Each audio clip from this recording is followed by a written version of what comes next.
How's it, Bills fans? Lance Nelson here, president of Built in Buffalo. To my left, Scott Casson. To my right, Benjamin Shoop.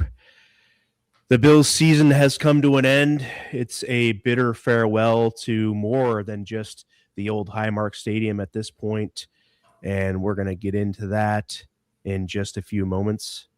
Sup, Shoop? Oh, nothing much. But yeah, it's been quite the week for Bills fans. Definitely, gonna see where the rest of the next few weeks take us, and it's gonna be something that I think with how this week's gone has kind of overtaken the loss and let people kind of get over that quicker. But Scott, you were at that game. Fortunately, I guess it was probably a cool stadium. But well, how was your experience there? It was a great day till it wasn't a great day. Shout out to fans of Buffalo, put on an awesome tailgate. But yeah, it was just one of those, like, all I could think of was, here we go again. Like, another year, a heartbreaking loss. They find new ways to do it, which I guess is at least kind of a silver lining. Like, the Bills are going to break your heart, but you don't know exactly how they're going to do it. They keep you on your toes in that way. This time was new. The 5 turnovers, the penalties, the rookie Josh Allen throwing the ball backwards with no time left in the half to give them the field goal. It was just another heartbreak, which was really frustrating. And I said, I'm not going to let it emotionally affect me as much as I do. And every year I do. And I know that next year I will again. And there'll be a new guy leading the charge. So maybe they'll find a new way to break our hearts, or maybe they won't. But yeah, I was just sitting at Empower Field at Mile High and all the other names they have it, and just like sitting there just thinking, like, another year, the same old story. So what were your guys' thoughts on the game? Yeah, I mean, the Big Tree Inn kind of went silent, and shout out to the Big Tree Inn for having us at all the Bills home games. And then I was also there for the remaining away games in the playoffs. And we're going to continue to do that for the foreseeable future. I just saw what hat you put on, Ben, and I don't love it. Shout out to Big Tree, but it was up and down, waves of emotion. When that catch happened, everyone went nuts. And then I was like, oh, wait, they're saying it's not. And then from there on, it just was misery. So, sort of get numb to it after a while, I think, and stuff like that. But, still get going once the football starts to come on. And it's, I'll be looking forward to doing it again. And we're going to get into a few things on how we think things might go moving forward. And, but we're going to spend a little bit of time on the Broncos game, Coach McDermott, the presser, and then some head coaching candidates. So, anything, I guess, Scott, what do you want? Where do you want to start with the Broncos game other than getting our hearts ripped out there? So nobody beats the Bills better than the Bills. That's, again, what we say every year, and it's true every year. Maybe not even every year, like every game. Like, every time the Bills lose, it's because of self-inflicted wounds. And say what you want about the refs and the call at the end, but it's just really hard to win with 5 turnovers, especially when 2 of them gave them 6 points without needing to gain any yards. The one before the end of the half is just, we got in a debate in our group chat of why even run a play there. There's 16 seconds and there's no timeouts. And my answer was, you have Josh Allen and you trust him not to do that. Like, you trust him to complete a ball near midfield, get something maybe going out of bounds, and if nothing's there, just throw it over everybody's heads. Or if you're going to run, just get down, take it to the half, and live to survive another day. But you trust him not to do that. So that's sort of the frustrating really thing, not to interrupt you, but I think that's sort of a microcosm of Sean McDermott's tenure with the Bills. Like, I just got it. Like, there's so many situations where I'm like, I'm pretty sure that Sean McDermott didn't tell that guy to do that. And that, like, they're, these guys just keep making these things like these plays in certain situations that are like, I'm just 100% confident that the coach didn't tell him to do that and was, like, probably advising him to do the complete opposite, but that's what keeps happening, and it's like and it's gotta eventually, obviously, it goes towards the coach, but it just it really blew my mind throughout, I think, the whole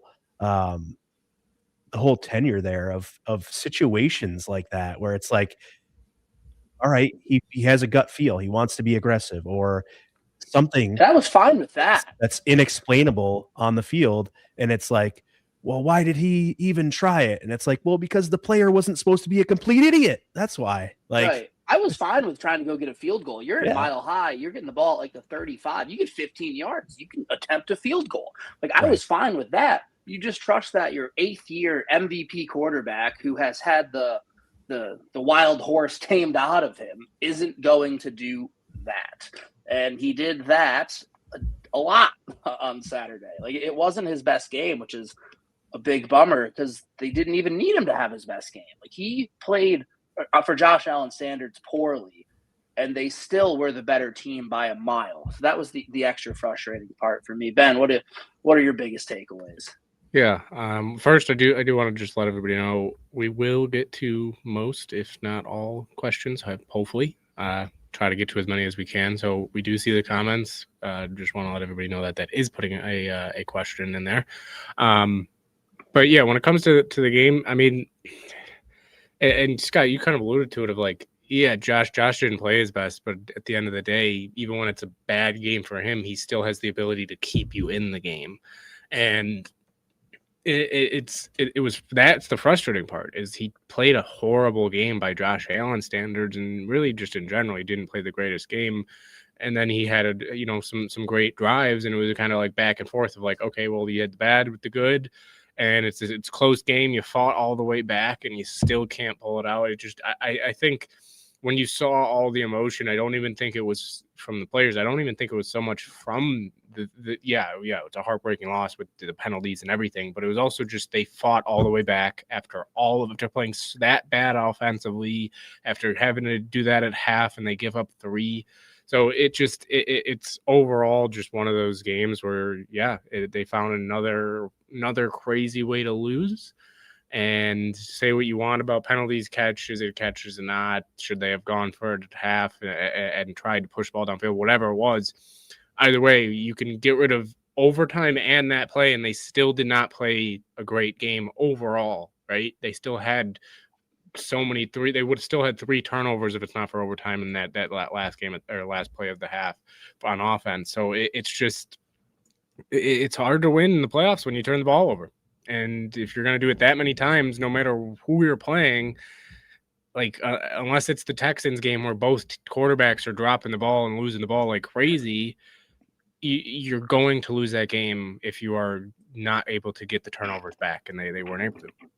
I don't know if we expected something different, Chris, but we're certainly hopeful. I mean, we just played a really good game in Jacksonville against a team. We hadn't won a road playoff game in some time, and then we come out there and in Denver, and we just say to ourselves, all we have to do is execute here and try to play a cleanish game. And it was too much for them to handle. I don't know. It's just sort of I didn't necessarily expect I did expect something different, I guess. I did expect it to be different. I expected them to show more poise and some more maturity, like Scott was saying. We have now an 8th-year MVP quarterback leading us, and some of the things that happened were just like these guys went back to their second year in the NFL and did the same things. And sure, a call or two went against us, but like Scott was saying, and Ben, I'm sure you echoed the same, is like 5 turnovers is just hard to overcome at the end of the day. And Sandra brings this point up of the game should not have gone to OT. And I'm guessing you're alluding to the non-call on Cooks down at the goal down or at the goal throw line. To Knox. But that's not like if to me, if I say this, I'm not saying it because of that call. I'm saying it because of these like this game should not have gone to OT because It was the Knox play, not the Cooks play. Cooks was in overtime, right? Well, the Cook's non-call pass. Well, there was the Cook's PI, then there was the Knox walk-in touchdown that Josh missed because he had pressure. So Yeah, either one of those, honestly. But yeah, either way. Well, and even if he was tackled at the 5, Chris, like we're at the 5 with 20 seconds left and a timeout. Like I like our chances from there. But either way, like this was a better football team. This was a better quarterback, better football team, better they should not have been in this position to begin with because of these turnovers, because of just how the game went. It's at first, I was very on the we got cheated out of the game. It should have been a catch. We should have gotten a call late in the game on Cooks on the flag, whatever. But at the end of the day, they missed plays. They didn't get to put themselves in a position where it would have been easier to win and not going to overtime and having to fight all the way back. So they put themselves in that position and it was unfortunate, and hats off to them for fighting back, but it's at the end of the day, it wasn't good enough. Yeah, that's what's frustrating. Is every time the Bills have lost these games, they look like they are the better team. Just certain things happen that make it not go their way. But the topic I think everybody wants to talk about, Ben, was it a catch? I think it was.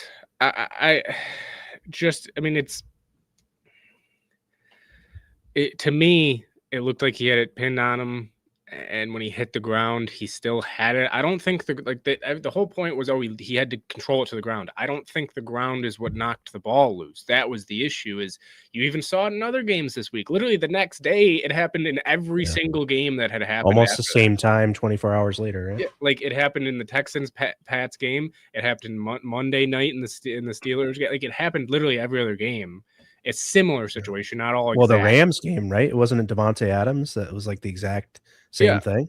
And to me, that's why. And I personally think if Cooks would have not gotten, it looked like he got the wind knocked out of him, or if he wouldn't have gotten hurt afterwards after he hit the ground, and he got up fine and looked like, oh, I had that ball, I think maybe it would have been different. Maybe they would have looked at it longer because they would have said, well, the receiver is adamant right away about this being a catch.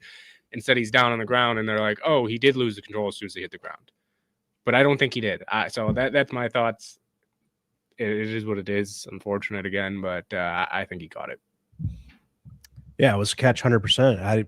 If you read the rule, for me, I just think that, there was A, B, and C. A and B definitely happened. I don't think there's anything you can say to disagree with that. And then it's an interpretation of whether C happened, which is basically like some sort of move or tuck thing that needed to happen as he was going to the ground and surviving it. I don't know. I don't see how you can suggest that was an interception, but I'm sure Scott's about to.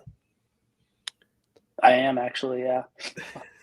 I don't think it was a catch. Being in the stadium was a wild experience because we saw him come down for it. I turned around to hug my buddy Brian, who you guys know, and we're going nuts. And then all of a sudden I hear the what was previously the silent majority go nuts instead. And I'm like, what the F just happened? Like, why don't we have the ball? Like, what? And I didn't. And then they didn't show the replay in the stadium because they never show the replay in the stadium when it's close. So I had to wait till I got to the bar and go through Twitter. But if you take the defender out of it and he does that and he catches it the way he does, then when he rolls over, he loses it. Like, that's not a catch. And that's basically what happened. It just happened that he got it ripped out of his hands by the other guy. And people are saying, oh, like Cook should have fought for it, Like, yeah, and like maybe he could have, but like just the way his momentum was going, the Broncos guy had a hand on the ball, and just the way they rolled, like there was nothing really he could do. So I don't think he completed the catch. So he didn't survive the ground. Like I just keep telling myself, like if the defender wasn't there and he jumped and he landed and he rolls over and loses the ball, like that wouldn't have been a catch. And I don't think there's a down by contact when you are like going to the ground as you catch it. If he would have, and Cooks did this a few times this year, like he like fell down as he was catching it. This one he kind of had to jump, but maybe if he tried to stay on his feet for like a step or two, a lot easier said than done. We're not the guys out there, but I don't think it was a catch, and it definitely didn't help that he, like you said, Ben, got up kind of slow, and the Broncos guy got up. It's like, I have the football like right in front of the ref. I am very surprised they didn't review it. I agree 1,000% with what McDermott said and trying to call a timeout to slow things down. Like, I don't get it. They'll spend 15 minutes reviewing if there was a catch in a game that's a 20-point game in week 4 for two teams that don't matter, but they're not going to stop and review that. Like, even just to humor us, like, send it to New York and look at it. So, and I know they review all turnovers, but like, that play could decide the Super Bowl. So I'm shocked they didn't review it, but no, I don't think it was a catch, unfortunately. I just think the same thing happened to Devontae Adams the next night, and it was ruled opposite way. So, Well, like, if the defender wasn't but that there, was would different. Brandon Cooks have lost the ball? Are you sure of that? Was If you're it saying the Charles- defender No, wasn't was it there, he Charles wouldn't have lost Woodson? it. So I don't understand that point, really. Yeah, Like, and I it's don't think just like- Devontae Adams or was it exactly the Charles same. Woodson, or was it Richard Sherman? That every other time, though, that's going to the offense. It Bills that Chiefs they're it went to usually, the like, fighting offense. The for it. Patriots earlier against the Patriots earlier this year went to the Bills. Like, it's always gone. Yeah, but that one was a PI anyway. I don't even think that they cared. Like, it was going to be the Bills' ball either way. Like, I didn't think that was a catch either.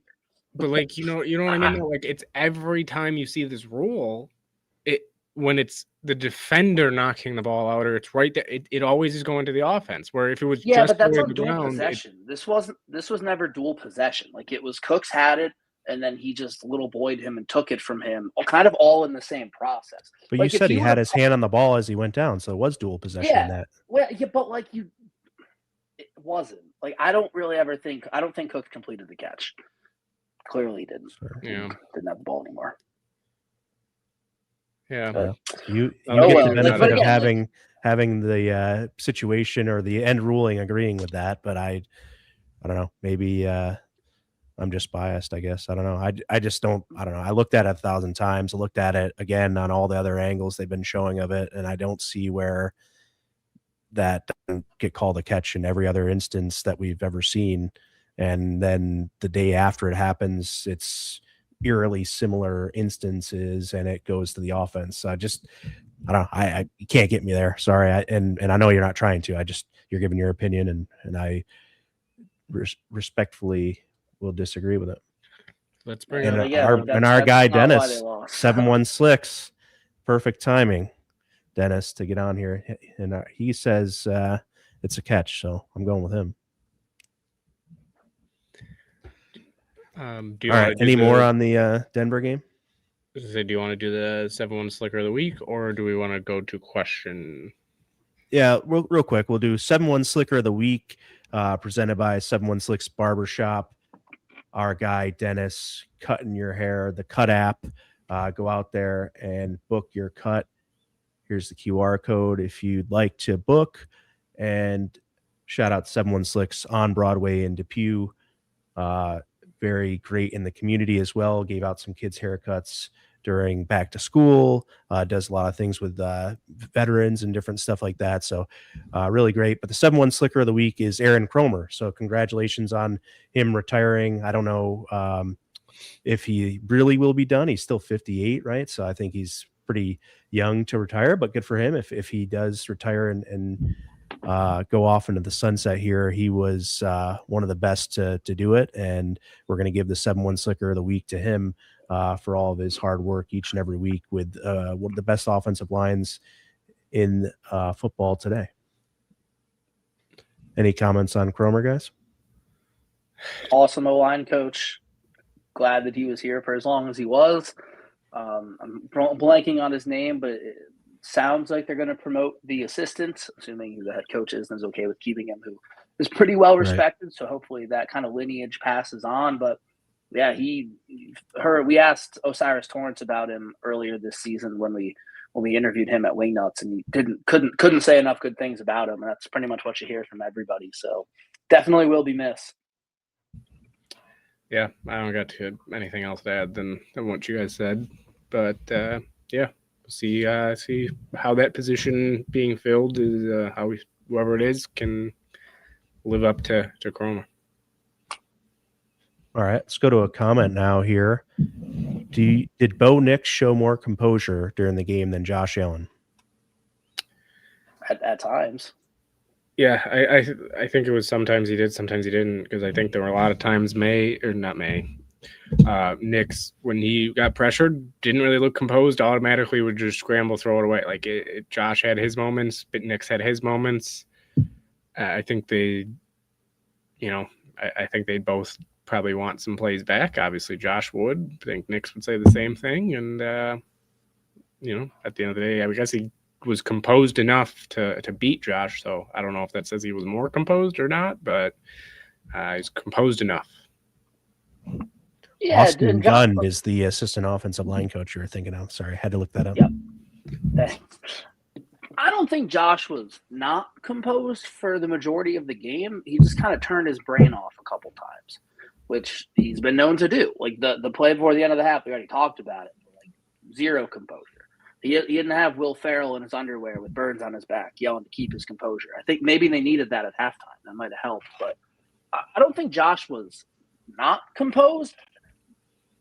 Of the 4 turnovers, 2 really weren't his faults. I mean, we can debate that all day, but Bo Nix, like you mentioned it, there were a lot where he got happy feet and he left the pocket early and he, missed some throws, but they did a pretty good job of making it easy for him.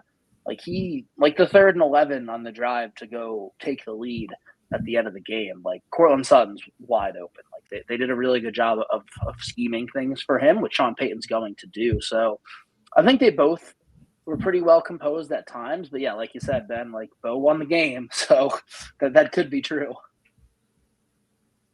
Yeah, I mean, he was definitely in control of the game plan. It looked like he had all the confidence in himself in the world, and good on him. I know he's going to as a starting QB. He's starting to get a lot more experience now, and definitely was composed. But I think there were definitely special moments in there for Josh as well. And like Scott said, there's just those few plays, where it just didn't click for him. And really the big one just being the end of the half thing, Dion sort of letting his guy come through and causing the fumble on the sack. I don't know how much Josh could have done about that. I mean, his blind side got blown up and not really. Right. It's kind of hard to put that. Bonito there. Yeah, so I don't know. That's not egregious to me, but yeah, I get by virtue of Bo Nix winning the game, I guess you can get there, but I don't think it was like a wide margin by any means. Yeah, I got nothing else. Righto, mates. Burn the tape. Shout out to the Big Tree Inn, as I said previously, Wingnuts Buffalo, 7-1 Slicks, and Lancaster Indoor Bounce House, our sponsors here for this show. Please like and share this episode on Facebook. Please like and repost on X, and like and share on YouTube. If you're not on YouTube and you would so graciously come over from X to the YouTube channel, give a subscribe to that YouTube channel and get in the conversation, giving the comment section a little boost here for us and helping that algorithm out. All right. So Sean McDermott obviously was relieved of his duties. People have reported multiple different things between what Terry Pegula had said about the decision being his, or Brandon Beane having input on it, or Josh Allen having input on it. But here we just want to kind of say farewell to Sean McDermott. And for me, I personally was a big fan of his. I don't think that the move was one I would have made. But Scott, why don't you start here and give us a little bit on McDermott and was it the right move? Only time will tell if it was the right move, to be honest with you, but it is tough. He's 98-50 in his career, highest win percentage in Bills history, second in total wins to Marv Levy. Statistically, the Bills over the last 5 years, it's almost like a mathematical anomaly that they didn't at least go to a Super Bowl. I think they're first in points against, point differential, obviously, like turnover bar, like everything they're first in. So he's obviously a great football coach, but he was 8-8 in the playoffs, and that's why he's not here anymore. It is tough to swallow because this year, maybe the first year since 2020 when they went to the AFC Championship game, when they weren't quite ready yet, the Bills didn't lose, and there's like things that you could point to that were coaching.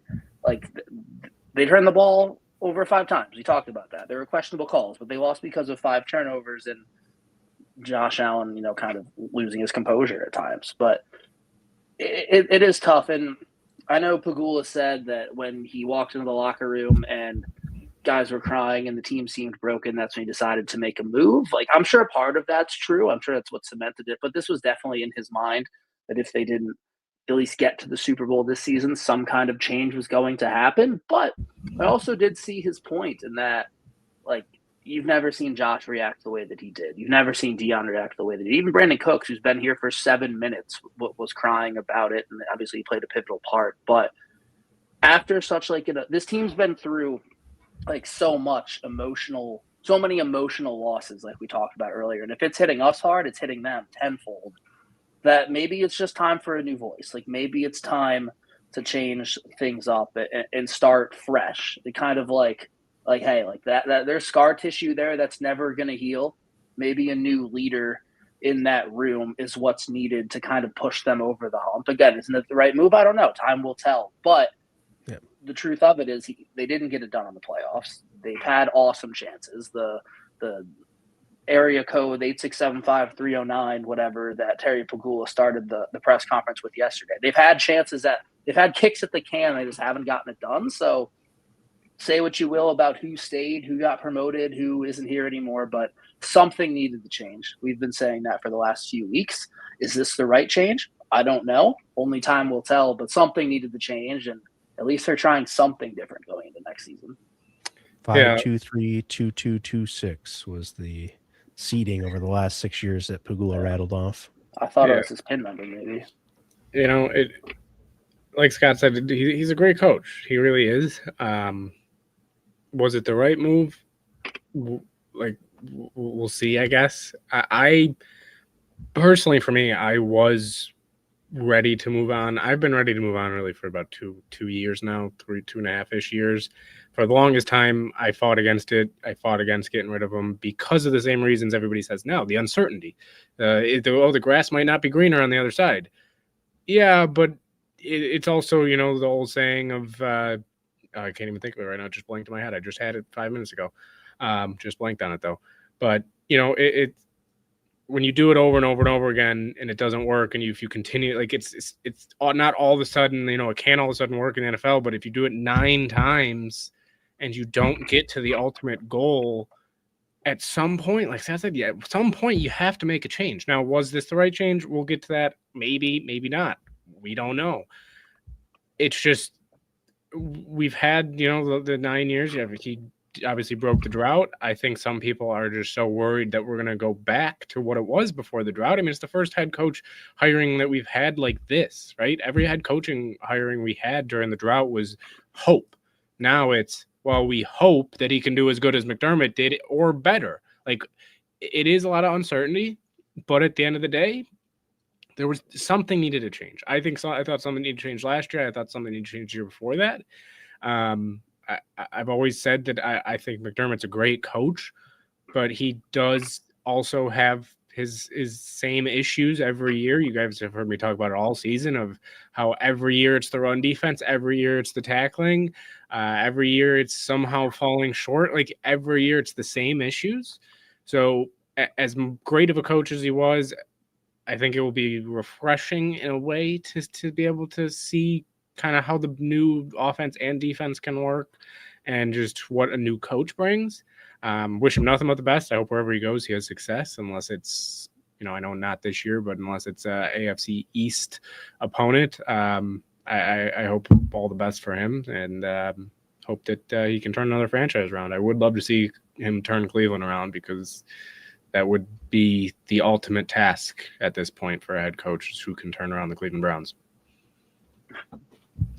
Yeah, I mean, When he I wants hated to. the move. I've definitely hated the move, just because like you guys have said, he's a great coach, and I thought that these, like I said earlier in the show, these microcosms, this Josh Allen doing something that nobody would have told him to do, or nobody would have thought he would have done at the end of the half, just comes back to kick him in the ass, and that's how they lose a game. That's one of the contributing factors to losing this game.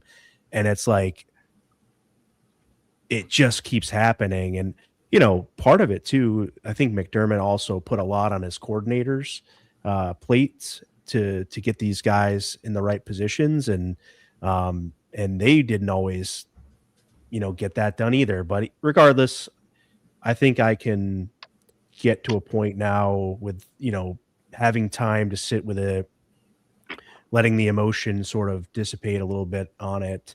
As big of a McDermott apologist as I was, or whatever you want to say, and I still think like they could have got it done potentially next year. There was a comment about, give him one more year in the new stadium, but also recent results and recent happenings have told Terry Pegula that he's got to do it now and rip the Band-Aid off, because he did it with the Sabres, finally got rid of Kevin Adams, and the Sabres are now looking like they could be a playoff team.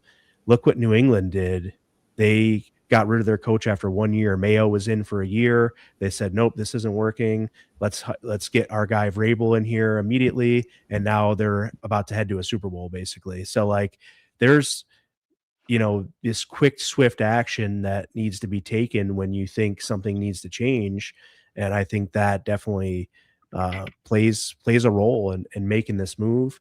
But I think the way that it happened was not the best. And I also, like someone said, I do think that it could have, I was hoping for one more year. I think this offseason is going to be a pretty pivotal offseason for giving Josh Allen all the weapons that he can get. You did a big defensive draft last year. There's not a huge list of needs on defense in my eyes. They're going to need to fill some holes, but I just think that overall this would have been like, all right, this would have been the offseason to give McDermott the ultimatum of, this is your last shot. Like, you have to get it done or we have to move on. But that's gone now, and we'll see how it all plays out moving forward. Yeah. Yeah, and there was the tweet that came out. Sorry, it's one thing I'm trying to find the exact years, but like the year in which a coach has won the Super Bowl. Basically, if it doesn't happen in the first 4 years, like historically, it's not going to happen. Happened once, right? Yeah, there was one in year 8, and then Bill Cowher, and then I think Bill Cowher's year 13. Wasn't it Bruce 13 Arians or 14? But the difference with Bill Cowher is he went. Bruce Arians won in his second year. The only difference is with Cowher. Cowher won in year 14. Cowher went to a Super Bowl in year 3 or 4 and lost. So he at least got there and was able to get there. Also, kind of along that same line, I know we'll get into it with the coaches that they're going to bring in. There also is the stat of no coach has ever won a Super Bowl with 2 different teams, ever. So if somebody wants this guy to bring in that's already won a Super Bowl, which I was one of those guys until I kind of saw the list and everything. But yeah, no coach has ever won a Super Bowl with 2 teams. They've gone to Super Bowls with 2 teams. There's never won a Super Bowl with 2 teams. Yeah, so right. History shows that if it hasn't happened by now, it's probably not going to happen. So, hopefully a new voice makes it happen. Captain. Right. Yeah, I mean that's all you can hope for at this point, is that new voice can come in and something will change. That even if something does change and they win, it's not going to be because it's hard to say. Everyone's going to say, "Oh, look, we needed to change," but it's like, go figure. McDermott gets fired, and then maybe a bounce happens to go the Bills' way instead of against them. In a pivotal moment, and they do get over the hump. I hope that happens, but I just think that it won't be necessarily all because they replaced the coach.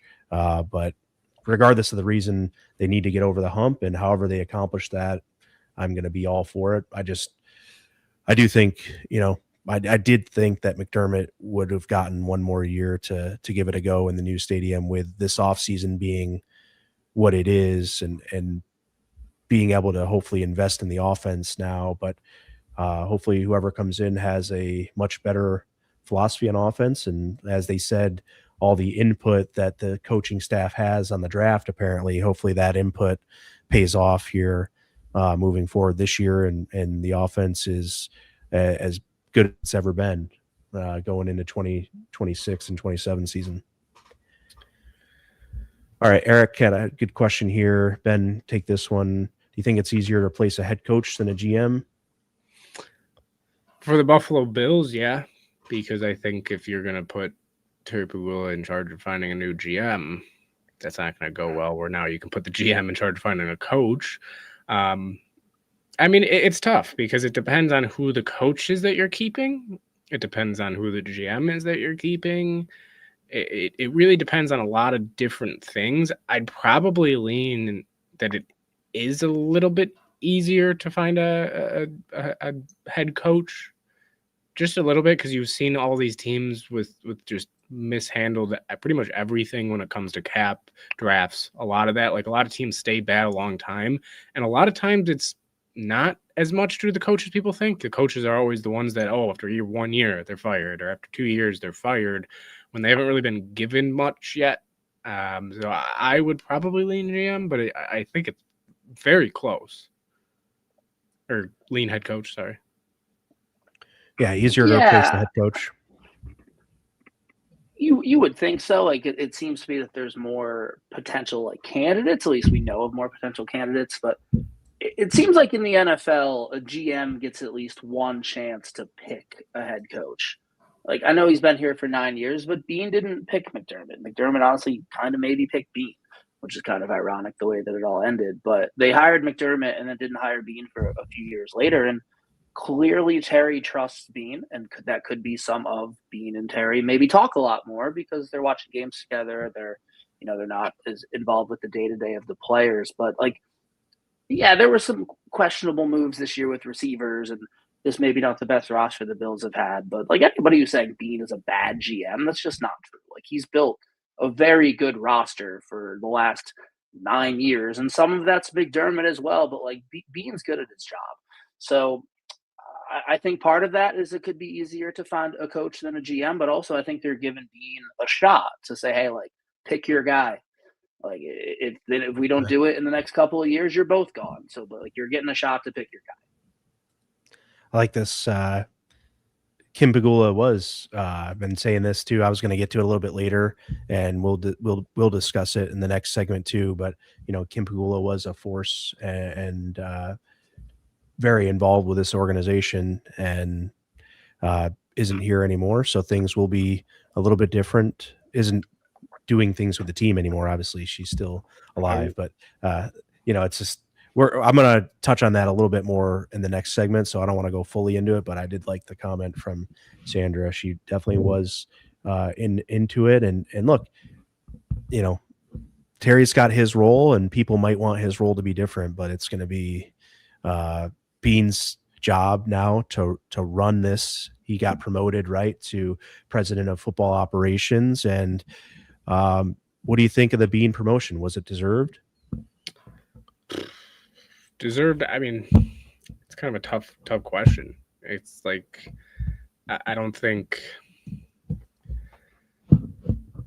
I don't know. Cause it's, if you would have asked me 2 years ago, I would have said 100%. Yeah. But with how, especially the last year, last season didn't have too much, really to say about how the roster or anything. This year, yeah, you had some glaring holes. So maybe even last year, I probably would have said the same thing. So would have said yes. Now it's one of those things where it's like, he's done some great things. He's had some faults. Overall, I think he definitely deserved another shot when it comes to getting the receiving room right, because I do think, besides this year, I think every team of the Bills has been a very talented roster. I think 2022, especially to 2023, before Diggs left, were some of the most talented rosters I thought I've ever seen when it comes to the Bills, especially. So I'm gonna lean. Yeah, I I know you guys know I'm definitely a Bean guy where I think that he's had his faults, but I think overall it's hard to get better than a GM that when it comes to contracts doesn't really give like even when they're bad contracts they're easy to get out of, or is able to get late round steals. And even though he hasn't found too many elite players in the draft, he's found some very good players even in the early rounds. So I'm going to lean with yes. Yeah, and correct me if I'm wrong, but we didn't really have a president of football operations before this, right? So I wonder, like, how much of this is like really a promotion, and how much of it's just like you're leading this coaching search. Like Terry Pagula kind of like staying out of it, which he probably should. Like we're just gonna get. I don't know how much anything's gonna change really. Well, he said it wouldn't. I mean, Bean exactly. said it's going to be business as usual, so I don't think too much does change there. Right, and at first we made kind of a big deal of like the new coach is going to report to him, which Sean didn't. Sean reported directly to Pagula, but then like he said in the press conference, like that's not really going to change. So like it may be kind of like a promotion. And I don't know if you guys ever watched Cheers, but Woody asks for a raise, and she goes, "Well, I can't give you a raise, but I can give you a title, and you become a senior bartender." So if it's something like that, where like it's kind of a promotion in name only, and he's leading the coaching search, so it's like, hey, we kind of have to make this a little bit more official. So I don't think things are gonna change a whole lot. I guess we'll find out. But like you said, Ben, I agree that I think he deserved to pick a coach and get a second chance. So it is tough given that this year they maybe did lose because they didn't have a ton of talent for it to happen. But I do think Bean's done a lot of really good things, and I'm happy that he's still here. Yeah, I wanted them both to continue this year. I didn't want anybody. I thought both McDermott and Bean deserved this year and this offseason go into the new stadium and lead the team. But, I think that Bean did Chris deserve it. Love Chris loves our fake live stuff. I love it too. Yeah, fake live deleting that comment. It's not fake. You think AI people are this dumb? I mean, Chris, we could press the block button in a second, but if you actually want to listen and stuff, you can. But like, come on. Oh, I don't care. I just saying we're not fake. No, yeah. I know, but so I just want to say, I do think Bean is fine having this. Somebody needs to have the role, and somebody needs to lead it. And if he's not getting fired, then he's the guy to do that. So I do think it's fine to have that. I mean, there's a lot of reports about different ways he got to it and whether it was just simply Terry's decision or not. But look, I mean, it sounds like he had a big part in bringing Josh Allen to this franchise when some others thought the Bills should go a different way, and he deserves credit for that. And yes, it's one decision, and it was 7-8 years ago now, but it was a big decision. It was a decision that changed the franchise, and he's going to get some clout for that. He's going to get some responsibility off of that, and he should.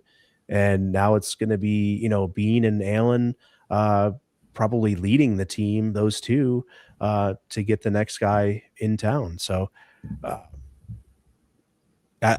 only thing I'll say is I just thought it should have been Bean and McDermott together sharing the responsibility. I thought they succeeded together and they failed together. I didn't think anybody should have if it was either one, or should have been either none or both, I guess is what I'm saying. But it is, is what it is. I think we should see how it goes, and how this is his chance to say, okay, this is my team, and we'll go from there. I do real quick, just because I think you guys will agree. I want to bring this. Do you think Josh Allen's fed up? And I think there's a negative % chance, even though that's not even a possibility, for that he does that. I like he just got a house here. He also knows that the fact that maybe this game wasn't even on anybody but majorly him. So I don't think he will get fed up and request a trade. No, I don't think so. I also don't believe that he found out that McDermott got fired when we all did. So Indeed. All right. So I think we kind of tackled the promotion and the faith in the group to lead the search, or do you want to say more on the group leading the search? I'm putting my faith in the group because my mental health can't take not. Just have to blindly follow. There you go. All right. So here's a part about Terry Pagula and how much he should or shouldn't have talked. And I just want to preface this part of it by saying, like, I thought it was very raw what Terry Pagula did. I thought it was very, whether you believe what he said or not, I thought it was him showing Bean because he just promoted the guy and kept him on. But Terry Pagula is dealing with a really impossible situation right now. And it's not as simple as, oh, if you can't deal with being the owner, just sell the team. Like, he's got these teams here and he's got children who he probably wants to keep these in the family for. And like, there's a human aspect. If you had a team, you wouldn't just sell it because of times being hard. You would just try your best to get through these times. And this is a time where his wife is no longer independent and he's working his ass off to take care of her. And he's missing out on a lot of things, as he mentioned, the daughter's tennis and things like that. Life has changed for him very significantly with Kim Pagula's situation. And I just I can't help but to just feel for the guy.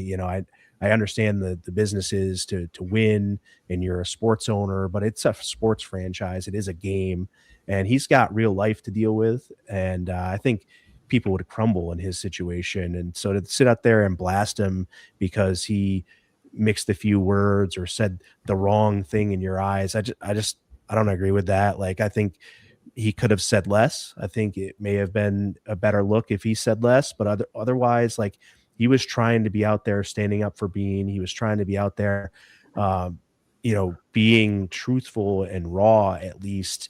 And the press conferences are always said to be boring and useless and they don't mean anything, but they did. We found out some things. You understand that, like, okay, maybe McDermott and his staff did push to get a guy like Keon, which I think anybody could have gathered before him saying that too. But it's just a matter of like, okay, and Bean even said after the fact, though, it's still his pick and he owns it. So, if you take a couple of clips from Terry and look at them in a vacuum, they don't look good. But if you look at the whole press conference and understand what he said throughout the thing and piece each part together as a whole statement, like, he did say the right things and he got to the point of what he was trying to say, even though the individual statements may have been a little bit cringy.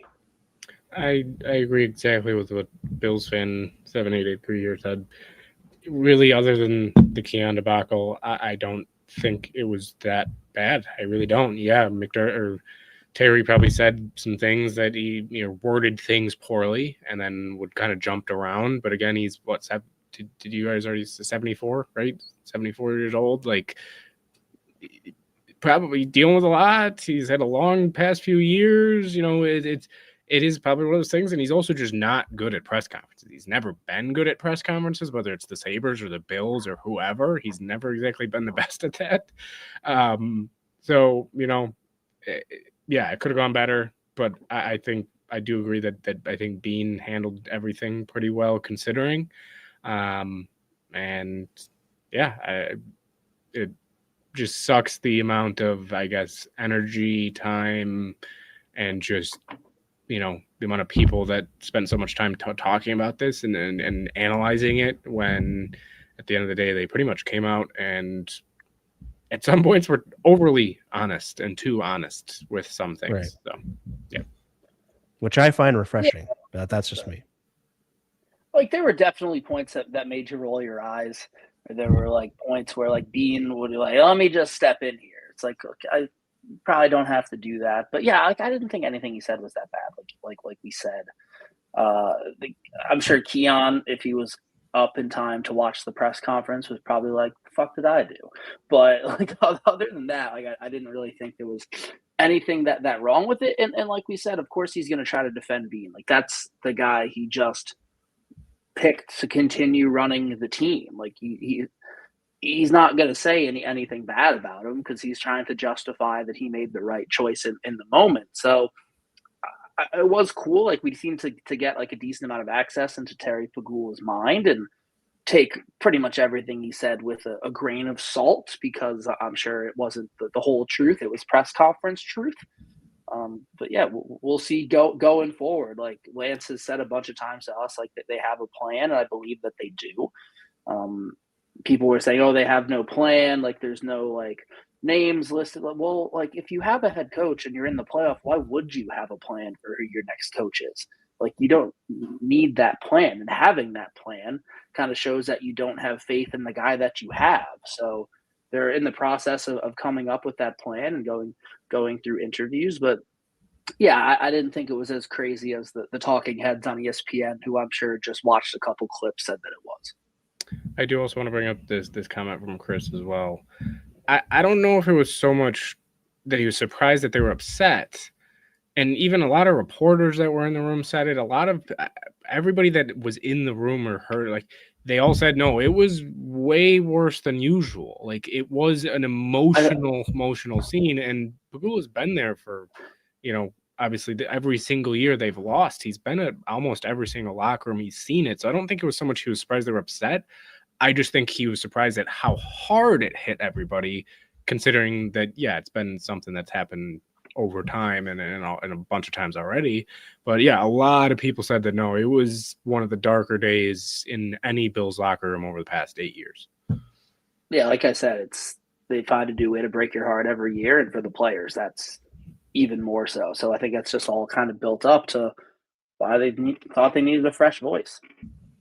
I also don't think they knew McDermott was done. I think it was just, you fought a hard, long season, long game. I mean, maybe they did, but I maybe like one or two of them did. Maybe Josh knew, who knows? But I don't think they did. I just think, again, it was, you fight all season, you get to that point and you come so close, and, they're like us. Some of us probably sat and cried for a long time after, so imagine like Scott. I cried watching the Josh and Deion press conferences.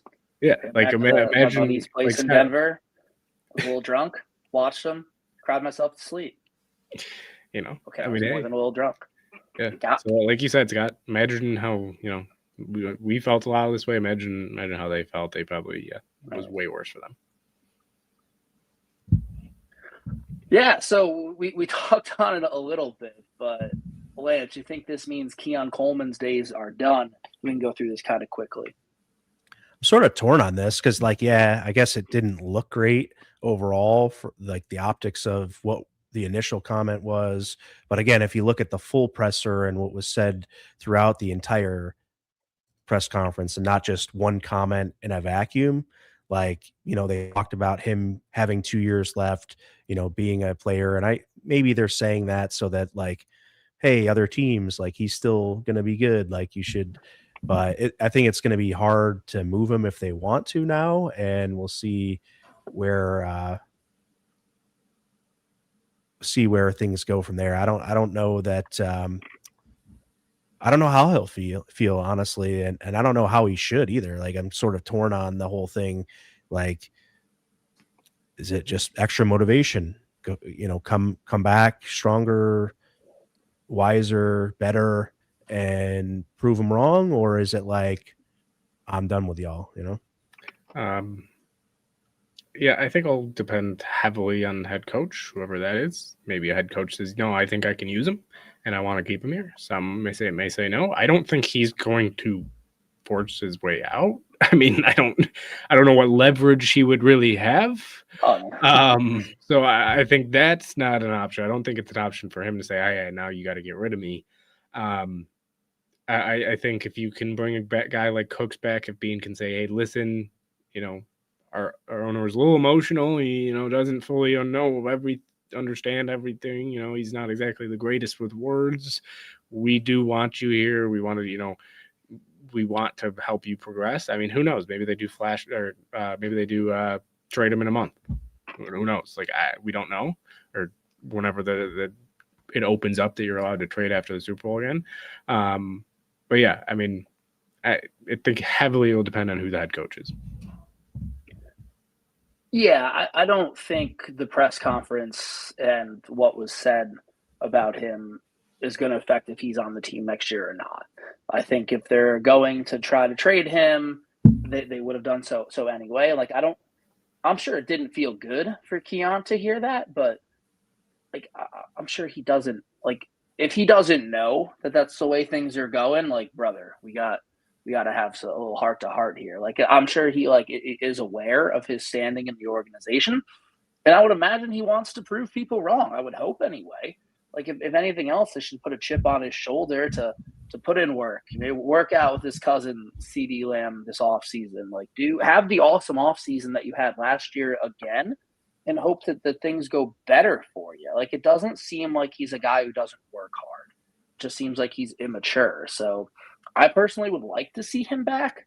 Hopefully they beef up that wide receiver room and we don't have to rely on him to do what they were hoping he would do at the beginning of the year. But as a pretty inexpensive wide receiver 4, like, I think he could do well in that role. He just needs to grow up a little bit. I agree 100%. If he's wide receiver 4-ish and he's like, this new guy comes in with an offense that maybe does put him in the slot more than they were willing to this year or something like that, and just try to use his skill in different ways, I think that could spell more success for him. I mean, that's what we clamored for all year is like, well, the usage isn't quite there either as far as like what they're trying to do with him. There's some skill sets that he has that, are untapped in the NFL right now. And maybe the new regime can tap into those. Also, right. Eric Wood touched on it on Twitter about, I think it was Eric Wood, just saying like, so I think he responded to somebody asking about, how will this affect the locker room? Yeah. And he was like, it really probably won't, because if you're already having to get in that much trouble about meetings, players probably are already getting on you and know. So yeah, like Dion or Josh, they probably were like, let's continue to light a fire under him. Like, if he needs to get going, he needs to get going here. So he pretty much said they barely mentioned him and asked about the receivers and get over hurting his feelings. If you can't show up on time and give consistent effort, then you're going to get called out in the media. If he's too much of a kid, then he should have stayed in college. And I was like, whoa, Eric, that's just like sad, sort of a strong statement, but I think that's incredibly accurate. And I agree. Like, if you can't be a man and put on your big boy pants and come to work, then, you're going to catch strays like that. Yeah, and Chad Johnson and Keon can work out and then go get McDonald's together. So a lot of things that they were, I think, trying to tell us in the press conference and just in the move is that a lot of maybe the roster decisions that we questioned were more Sean McDermott than they were Brandon Beane. Ben, how much do you buy that? Well, from what I know, I think it's not as much just Beane as people expect, but it's also like, I don't even think this, and Scott, sorry to go at your question, but I don't even think this question is necessarily the right way to word it. I don't think it is McDermott versus Beane. It was a McDermott guy, was a Beane guy, because of how many people go into this decision. It's not just Beane says it or McDermott says it. It's also McDermott's staff, the offensive coordinator, defense coordinator, coach, a million scouts. There's probably 20, 30 people throughout months and months that are talking about but this. Someone has to make the final call. At the end of the Someone has day, to make the I final would decision. say it's a case by case. 12-month There's probably some players that Beane's like, I really want to go this guy, and McDermott's like, please go get this guy, where it's probably the opposite sometimes of Beane saying, I can't pass this guy, and McDermott saying, well, there's this guy here. Like, it probably is a mix. At the end of the day, though, Beane said it himself. When it's drafts or when it's free, he is the one making these final says, right? Like, he's at the end of the day, general manager. You sign everybody, you trade players, you draft. It is under you. So I guess technically, I would say probably mostly Beane, because it's him. But at the end of the day, we will never know. We'll never know who picked Josh even. Like, yeah, we say it's Beane, but for all we know, and I assume that that's what this one was Beane, because it's a quarterback. Yeah. GMs usually don't say, I'm gonna listen to everybody else on that. But like, for all we know, it could have been Sean that said Josh. And like I said, I don't think it was that. But We'll never know. I think they looked at the people on Twitter and what they want. Yeah. Well, we would have been Josh Rosen then if they listened to Bills fans. You would have been Josh Rosen. It's definitely a collaboration. I think it's definitely, like they said it was. I don't think that's a lie by any means. I think they definitely had collaborations, and there were, from what we know from Scott, I don't think you were there, Ben, for the Wingnuts Buffalo with Osiris Torrance, but we did talk to some folks, and from what they knew of the Kyrie Elam situation, and that wasn't necessarily a McDermott guy, so there was some politics involved with how that situation all went down too. And it's like, there definitely was some weird stuff going on.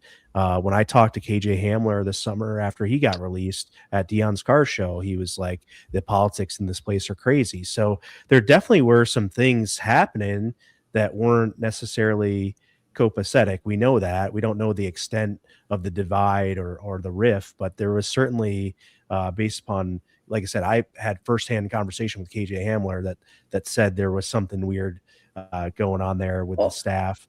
And I love KJ Hamler, but every time someone's kid doesn't make the JV basketball team, they say it's not their ability, it's politics. We all know why KJ Hamler isn't on the team. Well, also every single team has politics. Every single team has situations. Like, could we? Every team goes through things like I don't know. Decide it at any time.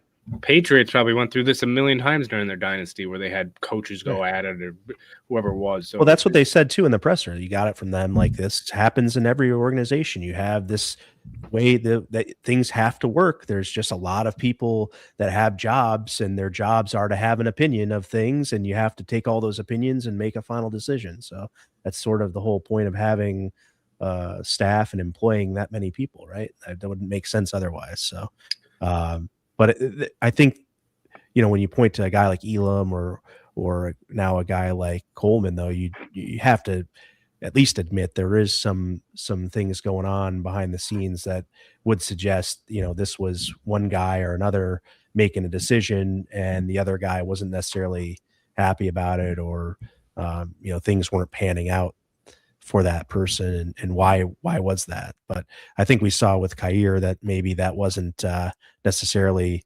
anyone's fault other than his own, based upon the performance he gave after he left Buffalo as well. So, we'll see what happens with Keon, but I wouldn't necessarily count the kid out, and I don't know that he's definitely gone from the roster either. And I don't like to answer the question about Bean and McDermott decisions. Yeah, we probably won't know. Yep. Scott, you want to take coaching candidates, or? Go ahead. All right. So yeah, last little part here. Let's talk about some coaching candidates. Right? So obviously the news has been coming out.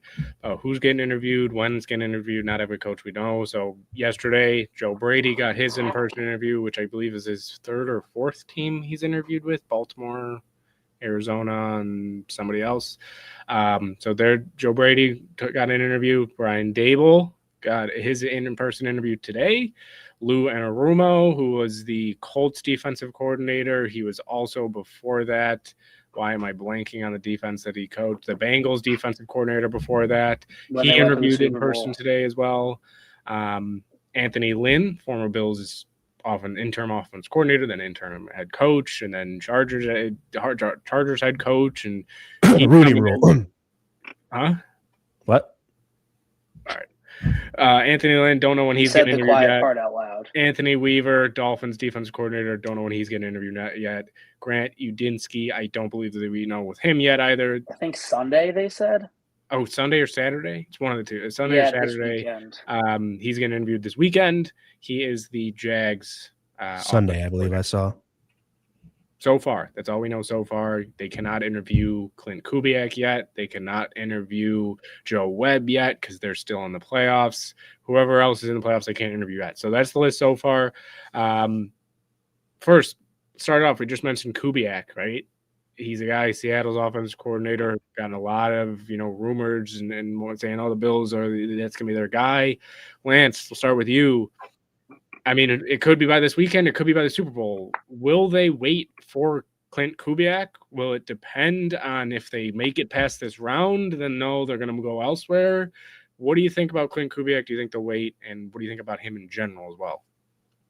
I think they're going to wait to interview some of these guys that are still unavailable at this time. And I don't think there's going to be a coach anytime in the next week or two. I think you're going to, I guess, depending on the results of Sunday, maybe next week, the guy that they're looking to interview. I mean, they definitely have plans on interviewing a couple of these guys that are still playing right now, and whether or not they're leaders in the clubhouse or their top choices, I guess that remains to be seen. But I think they're going to do their due diligence and wait to get some of these guys interviewed.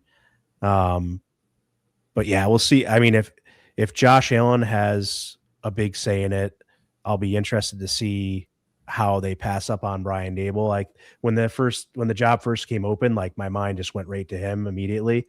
And I don't necessarily want or agree that he would be the perfect choice, but I also don't hate it if that's what they land on either. So I guess it depends on, more of who they then bring in as the coordinators that would say what,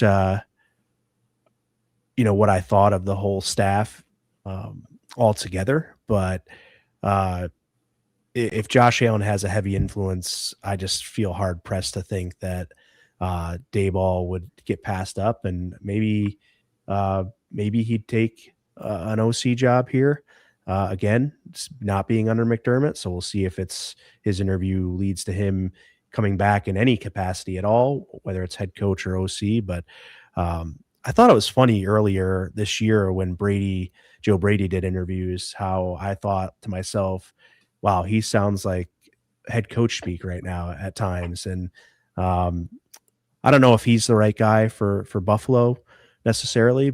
Not necessarily my top pick, but I think they're obviously already interviewed him, and he's going to have a relationship with Josh as well. But seeing a lot, people were suggesting that it might be somebody McDermott kind of came from near the bottom of people's lists, and maybe the new head coach will be the same way, or maybe they're going to take the obvious, like I just said, like first person that came to my mind was Brian Dable. Is it too obvious, or are they really going to go through and try to get someone else? Yeah, and the tricky part with Dable is because the word on the street is if he doesn't get the Bills head coaching job, he's going to be the Titans OC. I'm not saying I want Dable to be the head coach. Like there's a lot of other options out there, but if the Bills do have to wait over 2 weeks to talk to Kubiak, like I don't think Dable's going to wait around. Like I don't know if other candidates are going to wait around. Like I know the head coaching process is moving a bit slowly, but guys are going to start to get itchy and they're going to want to have something. So I don't know. Like they may say that, hey, Dable, you interviewed well, but we want to talk to Clint Kubiak. Then he's probably going to say, okay, hey, I'm taking the bird in the hand rather than the bird in the bush, or whatever the saying is. Two birds in hand is better than a bird in the bush, or one bird in hand is better than two birds in the bush. There it is. But I'm intrigued with Clint Kubiak. I think people are going to be a little disappointed to learn that he runs a very similar scheme to Joe Brady with not as much success. That part's a little interesting to me. He does a lot of two tight end sets. He likes to run the ball, a bit more explosive in the passing game. And the biggest thing is he's doing all this with Sam Darnold, whereas Joe Brady's doing it all with Josh Allen. And that adds a big part to it. I would be very easy for them to promote Joe Brady. I don't necessarily want them to do that. But like you said, Lance, he does speak well. He does kind of sound like a head coach. They love him in the locker room. You hear how everybody talks about him. And say what you want about how at times the offense doesn't look good. It's statistically one of the best offenses in the league, and it has been. So, but it also says something that another team hasn't hired him, or maybe they've tried, but he's holding out trying to get this Bills job. I like I like Grant Udinski a lot as well. Ben, I know you do too. Was under Kevin O'Connell, was under Liam Cohn. Could say how much was that him, how much with those guys, but hey, we've seen that guys from that kind of McVay, O'Connell, LaFleur, Tree, like they all do pretty well. It's kind of like the in group of the NFL these days. So we'll see. I think they're going to wait unless it's Dable. Then I think they won't, but I don't think it's going to be Dable. But I don't know. It's kind of a bad year to need a coach. And there's a lot of teams that need coaches. Yeah. Tell us about Anthony Weaver, though. Oh, Anthony Weaver, the other pride of The Saratoga dream. Springs, New The York. dream. He donated our weight room. He ran a lot of football camps for the kids in Saratoga. Really, really good guy. Don't want him as the head coach though. Yeah. Sorry, coach. Yeah. I don't think Appreciate you. I got a lot of your T-shirts and your autographs somewhere. I don't think Anthony Lynn will be majorly considered. I think he's the guy that kind of stands out of like, oh, and like wasn't the first name I expected to see. Yeah, like even when I heard it, I was like, what? At first, I was like, what? Why were they? But yeah, so I don't think he's going to be serious. Weaver, unless he blows him away, I also think the same thing. And even kind of Anarumo, like I just think personally they will go offense. I don't think. I can't imagine. Yeah, like it just wouldn't make sense to go defense again, especially, I know defense, we said, defense has been the issue. I mean, the last 3 years it hasn't.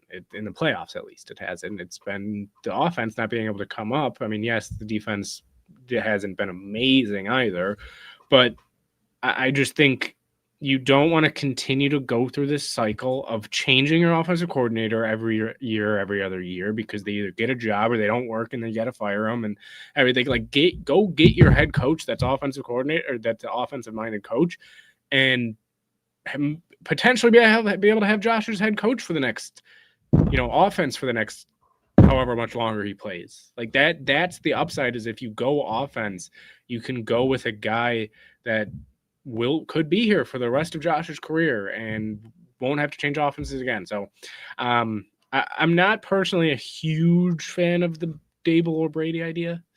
Brady, I'm really not a fan of. Now, I don't think he's a bad coach. I don't think he's I don't know if he's ready to be a head coach, especially because I don't even know if he's fully matured enough to be a consistently good offensive coordinator.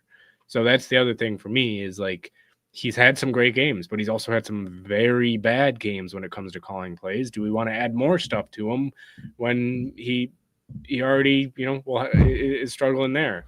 Dable, I go back and forth. I wouldn't necessarily hate it, but I don't know what putting him back in that offense. I think some people have amnesia about what the offense looks like. I think one thing. Well, sorry, Ben, you reminded me of a thought I wanted to say. Sorry to cut you off.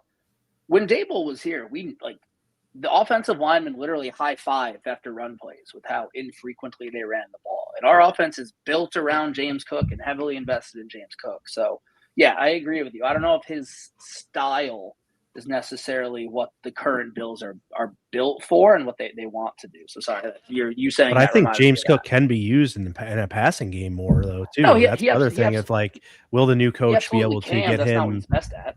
Yeah, fair enough. I do think, though, when it comes to Dable, it's one, what you said, Scott, but it's also like not just the scheme when it comes to how he used players. I think people are forgetting that people wanted him fired before he left. Like, complained about him all the time. He was not this perfect offensive coordinator. I do think that it could work. I just go back and forth. There's a lot of risk, I think, with bringing Dable back, because then if it doesn't work, it's like, oh, here we go again. We brought in a guy that Josh had to approve of, and it had to be somebody that Josh liked and had experience, and we knew this would, like, it would just, story-wise, I want a fresh face. I want a fresh guy that hasn't been there before, and I know Josh might want one, but I just don't know if that's the way to go. Now, I'm a big fan. I do like Kubiak, but I'm a huge fan, especially the more that I read, the more that I see about Grant Udinski. And Chris even asked it here, actually, will a vet-laden team be accepting of a 30-year-old coach? He is 30 years old. He is young. He's only been, I believe, coaching in the NFL for 5 years, if I'm not mistaken. Like, it's not been a long time. I don't believe he's ever called plays, which is also a risk. The only thing I will say about him, one, Chris, yes, I do think that these players, as long as if you're a good coach, good enough coach, they'll be fine with you. That's the first thing I'll say. But when it comes to Udinski, he's in like you said, Scott, he's in the Kevin O'Connell tree. He's been kind of, he went over to Jacksonville. Their offense really transformed, looked good. Just the stories, though, of him, how hard he works, how in depth he looks at the game, and even when they talked about, I saw something put out by Cover One about how when he was in Seattle, they would Minnesota with Darnold. One of the ways that they really got him going and got him to be able to kind of change his style and even just how well he's playing is how much work that Udinski would put in to make him understand even how corners moved. Like he said he would watch 20 games a week of another opponent coming up. They said that he would try to outwork Kevin O'Connell.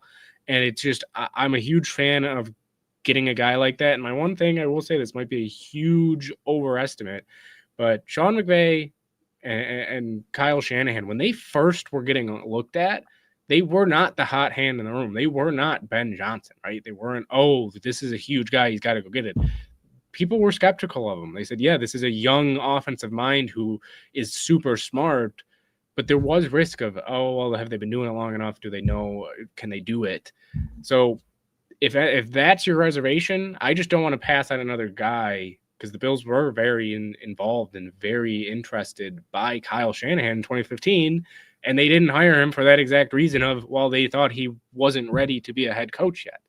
So Udinski, I don't want to pass on him, and then in 10 years look back and say another team got him a year or two later because they thought he was more ready already, and then he's the next McVay or Shanahan or whatever. So I am huge in on Udinski. I'd be fine with Kubiak. I'd be okay with Dable. Brady, I still at the end of the day would be all right with it, but I wouldn't be a huge fan of it. Just no defense. So that was a lot. I know that was a lot by me, but that's what I got. You guys got anything else? The only thing I had a problem with you saying, you said you were reading stuff. That can't be true. I also don't want to look I've been back working on on this that, and man. say Over time, you got to get, you got to make improvements. So, slowly getting better with it. But actually, we'll finish it off with this unless you guys have anything else before this last question here. I just want to agree with your point. I definitely don't want to look back on this and say they made the wrong choice. Yeah. I mean, that's what you always want. And I guess this is a fair point. That'd be the only thing. But at the end of the day, people will come to Buffalo if you offer it to them. Josh Allen will get the people to be coordinators, not Udinski. And I know you guys already answered it. That's another reason why I saw Chris as well, I think, ask it early on the show. I don't think that it will be by Monday that they'll make this decision, because I think they will, one, maybe want to wait to see if guys come available, and two, they want to get this right. They're not going to force this. So I don't think it'll be by Monday. But last question here from John. Always love John in the comments. Awesome. He's got, who do you think will be the new coach? Lance, if you had to guess, if you had to put money on it, who are you putting your money on? Dable. I just first name that came to mind. I think it's too easy. Allen loves him. We'll see. Built in Buffalo just reported breaking news here that Josh Allen's going to have a large, major role in selecting the next head coach. So I think that if Allen's going to have a big hand in it, as much as he and Dable have that relationship, I think it's going to be hard pressed to get his buy-in on someone else. We also have, I'm not sure how true this is at all. It's not There's true. an account saying that hearing the Bills have told Joe Brady to go after his other offers because they will not be moving on. I mean, who knows if that will actually happen? Again, don't know if it's not a verified account. But if it's true, that could be something to keep your eye on if it comes out in the next day or so. Sorry. If I had to pick right now, I would say Clint Kubiak. I think they're going to try to go with kind of like the hot up-and-coming offensive guy. That could also be Udinski. I would maybe be even happier with Udinski, as you mentioned. Another guy we didn't talk about, who Eric Thornton brings up, is Davis Webb. And if Josh Allen's going to – and I'm not saying him for head coach just yet, but very possibly OC. If Josh Allen's going to have a big part in it, Josh Allen and Davis Webb are best friends. I don't know if that's a good thing or a bad thing, to be honest with you. I don't know if we want to have Josh Allen's best friend in the building where he's like kind of technically his boss. But he is a young, up-and-coming, really good offensive mind. Apparently, when he was in Buffalo as the backup or the practice squad quarterback, whatever he was, he would run the quarterback room meetings. Like, coaching has kind of always been his path. And Yep. I think Bean offered him the QB coach role after, like, when he was still on the team. And he Right. said he wanted to play for another year. So a guy to keep your eye on, maybe not necessarily a head coach, but could be OC if they decide, depending on how much influence Josh has. Yeah, would love him at the OC position. Would hate that. I think you heard was it Fitzpatrick and that crew talk about, you know, what Josh needs moving forward, and Webb is not quite that, but I would like to see Davis Webb be an OC before he's a head coach. But you know, if he's got the talent, then let's see it. But maybe not in Buffalo. I do, before I say mine, I do want to bring up some of the comments. I'd be okay with Udinsky. That's one. This is a shot in the dark here from Steven. Lincoln Riley. I personally don't think they'll go after college guys. I wouldn't necessarily. I don't know how I'd feel about it, actually. I'd have to, I guess, take more time to really think about it. But he did bring up how he's mentored Mayfield, Caleb Williams, Jalen Hurts. He's mentored a lot of quarterbacks. Kurt Kignetti. I mean, that I would be all for it, but I don't think Kurt's leaving Indiana anytime soon. I'd be all for trying to give it a shot because, hey, Scott, you know what he says, right? If you Google him right now, it comes up. Yup, he won. Yeah. So he just wins. So I'd be for it. I do think it will be Udinsky.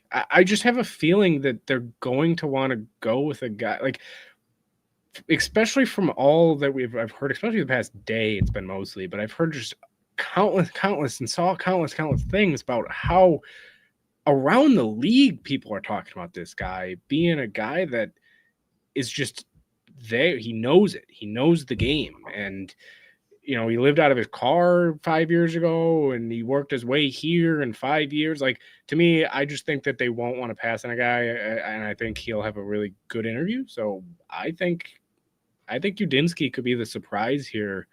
A guy who now people, I think, now that they've heard the name, are starting to look into it and be like, oh, who is this guy? Because, you know, I think he'd be great. So that's gonna be my pick. Let us know what you guys think. Already saw some in there. Eric did say Allen Davis, very close. And I also, very random, Sandra, I think this will start to change. Just because we've had the same regime, it's going to have to change, and I think they're going to change. That's why I also don't think it will be Dable or Brady. I think they're going to want to completely start new. That's why, if you notice, most of the guys on social media talking about it are guys who probably know they're out of jobs. Yeah. Yep. Yeah, that's going to be the interesting thing is who stays and who goes. In the next coming weeks, you know, we'll start looking at roster construction, where the cap sits now, where the Bills go. Roster construction is going to be tough because it's definitely going to be dependent upon the coaching staff in which they hire. So there's only so much you can really look into just with being the GM and president of president of football operations. So you have to sort of wait to get a good look at it, but there's going to be a lot to talk about in the coming weeks here. We're going to get into more of what the future holds for this Buffalo Bills team, and we'll answer this question in the future. So be sure to tune in, Chris. I already answered yes. Short answer, yes. Absolutely. So yeah, we'll get into all that. Some draft talk, prospects, and that sort of thing. What excites us. How many wide receivers they're going to add, and all that happy, fun stuff. But that does it for this show here. A farewell season indeed for, again, Highmark Stadium, Sean McDermott, and looks like Aaron Cromer as well, with him retiring. So shout out to those two men. Good luck in the future. And for the Bills, we'll keep on keeping on. Go Bills. Go Bills. Go Bills.